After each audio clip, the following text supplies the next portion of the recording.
با ابتکار مقامات اجرایی محلی، حاکمیت دولتی شهر بختر و شعبه حفظ محیط زیست در مرکز ولایت ختلان عکس تازگی محل برگزار گردید. در این اقدام مهم اکولوژی که با جلب تشکیلات و مؤسسه ها، کارخانه ها و خواجگی منزلی و کمونالی شهر عملی گردید، شماره زیادی تکنیک‌های مخصوصی کاری سفربر کرده شد. مقصد اساسی برگزاری اکسیا بهداشت محیط زیست و تازه و آزاده نگاه داشتن محل استقامتی ساکنان در موسم بهار و تابستان می باشد.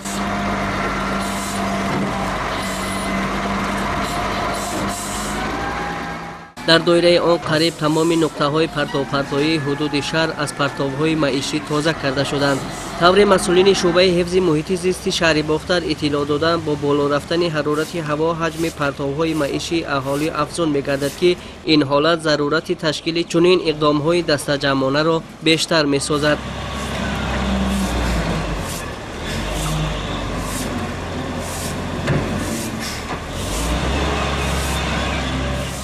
غیر از این کوچه و خیابان‌ها، گلگشت و میدان‌های نزد مؤسسه و کارخانه‌ها از علف‌های بیگانه و پرتوها پاککاری گردیده فضای تازه و آزاده فراهم آورده شد.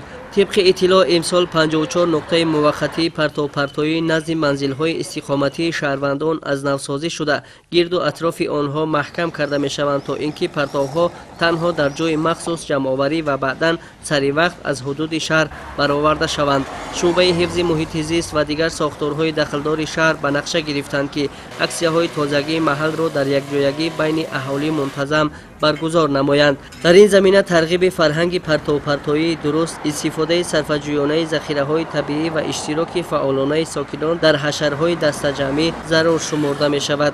تدبیر مذکور از اکسیاهای قبلی به آن فرق می‌کند که آن با جلب شماره زیادی تکنیکای مخصوص، اشتراک فعالانه همه مؤسسه‌های شهری و در برگیری تمام نقطه‌های اساسی پرتوپرتویی شهر عملی گردید.